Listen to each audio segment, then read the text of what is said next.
everybody, welcome to Review a Day, episode number 2 for Thursday, August the 14th, 2008.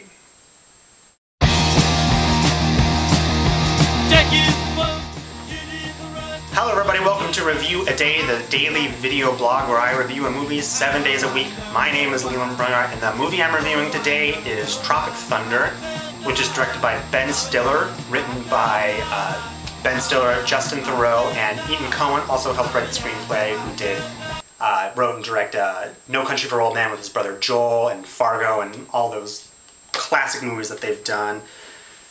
This movie stars Ben Stiller, Robert Downey Jr., Jack Black, and a really star-studded A-list cast. If you don't know, there's about 1,000 cameos in this movie from so many celebrities. I'm not even going to say them because I don't want to spoil it for you. But this movie is kind of about a group of prima donna actors who are trying to shoot a Vietnam War movie, and the director decides to kind of throw them into the Vietnamese jungle and blow stuff up around them, and it goes terribly wrong. They end up getting mixed up with real Vietnamese soldiers, and it's a ridiculous plot, and it's very funny, and that's kind of the conceit.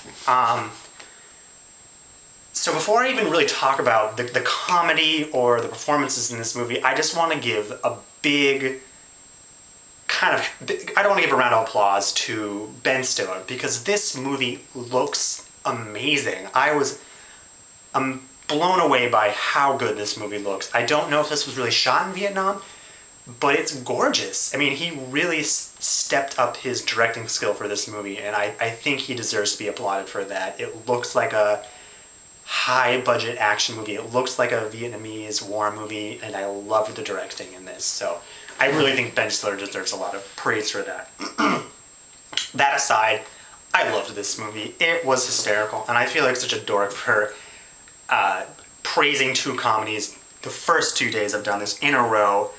This is such a great Hollywood satire send-up, and it's near perfect. It was really brilliant, and this is by far Ben Stiller's best work. It's better than Zoolander, it's better than A Night at the Museum, it's better than Meet the Parents. It's fantastic. I think, comedy-wise, everyone who's involved in this, I think it will be one of their best works that they've done. And I think one of the strongest aspects of this movie is its casting. Ben Stiller is really great as Tug Speedman, the action star. Jack Black's the comedian in the movie, and Robert Downey Jr., his performance is nothing short of fantastic, and he is truly one of the standout performances. This is his summer, Robert Downey Jr.'s summer. I'm so glad, because he's one of those actors who's been around for a long time, but because of things in his personal life, he's kind of gotten pushed to the side. But I'm so glad that he's back and that he's doing all these fantastic movies, and I couldn't be happier about that. When you have such strong performances like this in a movie, it brings it to the next level. It makes you care about these characters. And that was something I wasn't ready for. By the end of this movie, I was really rooting for these characters to make it out. Some of the other supporting characters, Jay Baruchel, who's from Undeclared, the TV show Undeclared, the Judd Apatow show, and he kind of had a role in Knocked Up, which he's very funny, and he's great in this movie. He's very endearing, and you really hope that he doesn't die toward the end. You want them to make it out, and you want them to make it out okay. And I was so surprised by that. That this movie had real risks, and that I guess that when the action starts, that there's stakes, and that it's not just these clowns in the middle of something. And I really liked that about that. I hate when a comedy like this, when you don't give a crap about any of the characters. It's like, I don't give two shits if they die or not. This movie you cared, and I thought that was so interesting, because I was not ready for that. And what I mentioned earlier, there are so many great cameos in this movie, and I'm not even going to say them, because half the fun is just waiting for them. I mean, there is an A-list celebrity in this movie that it's so surprising he's in it, but because he's in it, he's phenomenal. He blew me away, and it's so much fun to see him in a role like this. I can't say who it is, because if you don't know, it's going to be so much fun to see him for the first time. But there's a lot of roles like that in this movie where you weren't expecting them, and they're stellar. And And one thing I thought was really cool about this movie, they kind of borrowed it from Grindhouse, I guess you could say, but they have, before the film, they have fake trailers.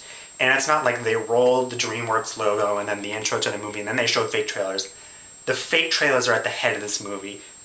You're watching trailer after trailer, real trailers, and then these really ridiculous trailers come on and it really sets the tone and kind of gives you which is such a great introduction to most of these characters, to really kind of see the movies they do in their careers. I loved that about that.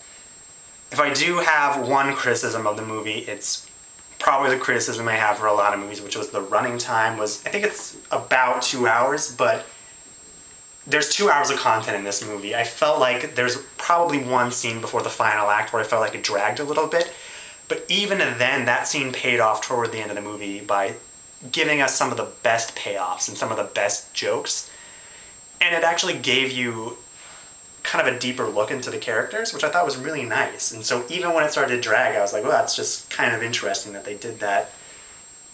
I feel like such a dork for raving about these two comedies in a row, but Tropic Thunder definitely demotes Step Brothers, and Tropic Thunder is the best comedy of the summer. I don't know, maybe I'm going to sit here tomorrow and rave about Pineapple Express this way, but I don't know, because Tropic Thunder is it's brilliant. It really is. It's a piece of genius comedy, and I was so happy I got to see it. I took my girlfriend who hates comedies. She even enjoyed it. She even was laughing with me, and so I was really happy about that. So tune in tomorrow when I'm going to do my Pineapple Express review, and at the end of that I'm also going to chime in and say what I think was the best comedy of the summer. Thank you very much for watching, and I'll see you guys tomorrow.